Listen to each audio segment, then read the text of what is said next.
자, 이 거대한 캔버스를 한번 보세요. 뭐가 보이시나요? 어떤 분은 이걸 보고 그냥 혼돈이라고 할 테고, 또 어떤 분은 어쩌면 우리 세상의 정교한 지도 같다고 할지도 모르겠네요. 네, 오늘 우리가 함께 들여다볼 세계는 바로 현대미술가 줄리 머레트의 아주 압도적인 예술입니다. 줄리 머레트 작품 얘기를 하려면요, 뭐니 해도 그 스케일부터 말해야 합니다. 정말 어마어마하거든요. 샌프란시스코 현대미술관 로비에 딱 들어서는 순간 양쪽 벽을 그냥 가득 채운 이 두 작품을 마주하게 되는데, 와, 이건 뭐랄까, 거대한 파도가 저를 덮치는 것 같은 그런 느낌? 정말 압도적입니다. 그래서 이런 질문을 던지게 되는 거죠. 이게 과연 그냥 혼돈일까? 아니면 우리 새삼의 지도일까? 이 질문이 바로 오늘 그녀의 작품 세계를 탐험하는 아주 중요한 열쇠가 될 겁니다.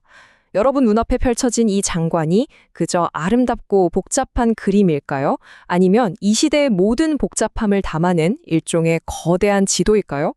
자, 그 답을 찾기 위해서 먼저 이 기념비적인 캔버스가 우리에게 주는 첫인상, 그것부터 한번 제대로 느껴보시죠. 이게 얼마나 큰지 감이 잘 안 오실 수도 있는데 한번 비교를 해볼까요? 르네상스 시대 최고의 걸작이죠. 미켈란젤로의 최후의 심판. 바로 그 작품의 거의 버금가는 크기입니다. 놀랍지 않나요?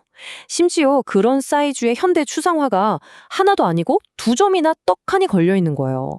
이걸 딱 마주하면 이 작가의 스케일, 그 야망이 정말 보통이 아니구나 바로 느껴집니다. 좋아요. 그럼 이제 그 거대한 캔버스에 한번 훅 줌인 해보겠습니다. 이 혼돈처럼 보이는 이미지들을 한번 해보는 거죠. 대체 이 엄청난 복잡성은 어디서 오는 걸까요? 그녀의 스타일을 딱 한마디로 정의하는 키워드가 있어요. 바로 건축적 추상입니다. 이게 뭐냐면 생각해보세요. 아주 정교하게 설계된 도시의 청사진이 있어요. 그 위에 우리가 예측할 수 없는 삶의 에너지, 막 분출하는 감정 같은 것들이 폭발하는 거죠. 네, 바로 그겁니다.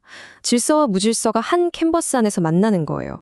작업 과정도 굉장히 독특한데요. 마치 하나의 세계가 만들어지는 것 같아요. 자, 1단계. 먼저 지도나 건축 도면 같은 걸로 도시의 뼈대를 세웁니다. 그 다음 2단계. 그 위에 잉크랑 물감으로 색과 분위기, 그러니까 살을 입히는 거죠. 그리고 마지막 3단계.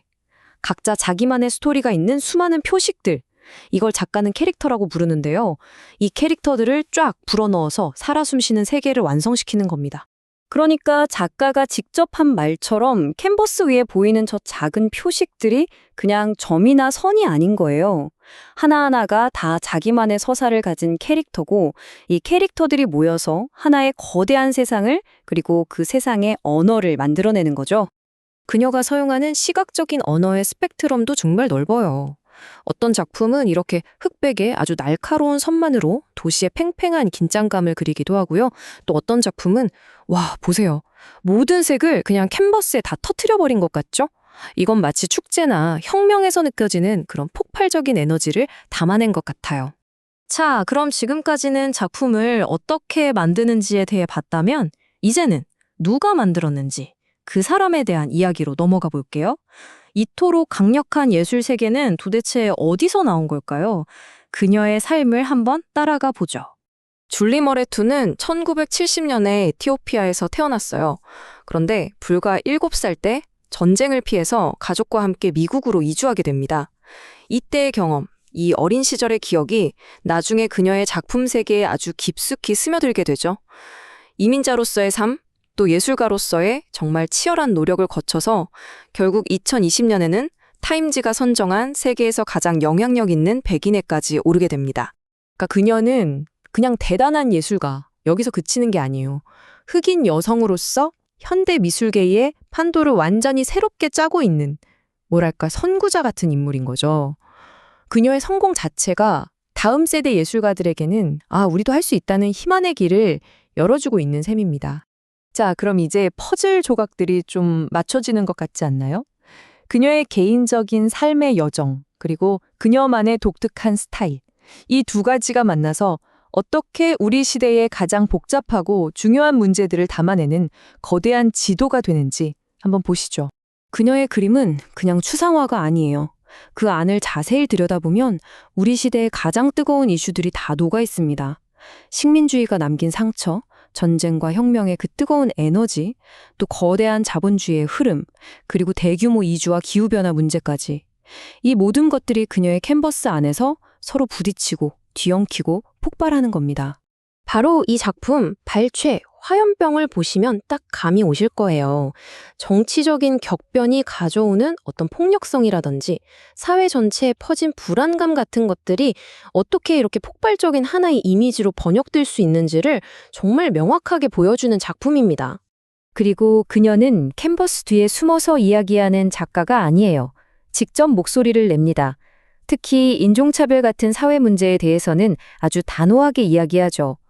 그녀의 이 말은 그녀의 추상적인 작품들이 결코 현실과 동떨어진 이야기가 아니라는 걸 잘 보여줍니다. 그래서 그녀의 작품들을 가만히 보고 있으면 그 양면성이 느껴져요. 전반적으로는 굉장히 어둡고 혼란스러운 분위기인데 그 속에서 갑자기 희망을 상징하는 듯한 밝은 색들이 막 폭발하거든요. 네, 바로 이거죠. 과거의 고통과 미래에 대한 희망이 한 캔버스 안에서 공존하고 있는 겁니다. 자, 그럼 이제 다시 줌 아웃해서 한 걸음 물러나서 전체 그림을 보겠습니다.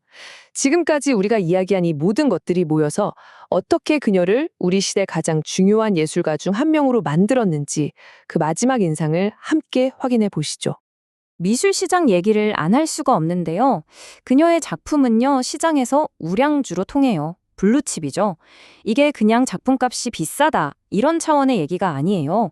그만큼 그녀의 예술사적인 중요성, 그리고 영향력이 시장에서도 아주 확고하게 인정받고 있다는 강력한 증거인 셈이죠.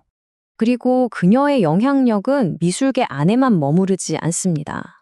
아까도 잠깐 언급했지만 2020년에 타임지가 그녀를 세계에서 가장 영향력 있는 100인 중 한 명으로 선정했잖아요.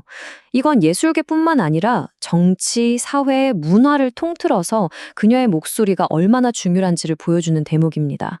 오늘 우리가 이야기했던 모든 것들이 집약된 작품이 있다면 아마 바로 이 스타디아 1일 겁니다. 건축 도면에서 오는 그 정교한 질서, 그리고 그 위에서 폭발하는 감정의 에너지. 이 두 가지가 정말 완벽한 균형을 이루고 있죠. 줄리 머레투 예술의 정수라고 할 수 있겠습니다. 작가가 직접 자신의 작업에 대해 이렇게 말했어요. 바로 이거예요.